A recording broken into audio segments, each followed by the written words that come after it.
বলতেন তখন ফুটবলের পরিবর্তন অনেকটা হয়েছে এবং হবিগঞ্জে আরেক কিছু সন্তান যিনি আগামীকাল আমেরিকা চলে যাবেন নিউ ইয়র্ক ব্যাডমিন্টন সেন্টারের ম্যানেজার 39তম জাতীয় ব্যাডমিন্টন চ্যাম্পিয়নশিপে যিনি চমক দেখিয়েছিলেন জাকার ইসলাম ফজল, তিনি আপনাদেরকে অভিনন্দন জানিয়েছেন যে হবিগঞ্জে এই টুর্নামেন্টে ভালো টিম গঠন করেছেন, কিল পরিমাণ ভুল করেনি মিলন আহমেদ, আমরা তাকেও ধন্যবাদ জানাচ্ছি।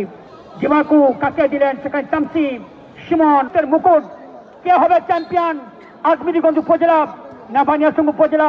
আজমিরিগঞ্জের কাকাইসে মিলন ফুটবল একাডেমি না বানিয়াচং উপজেলার ঐতিহ্যবাহী আলী ফুটবল একাডেমি? বিয়ের বলে এগিয়ে রয়েছে তাদের দল কাকাইসে মিলন ফুটবল একাডেমি। তিনি শট নিয়েছেন বেঞ্জামা সুলেমান সিল্লা, সেখানে উসমান রাখতে তামসি আফ্রিকান ফুটবলার তাকে দিলেন। কামব্যাক করার সুযোগ রয়েছে আলী ফুটবল একাডেমি।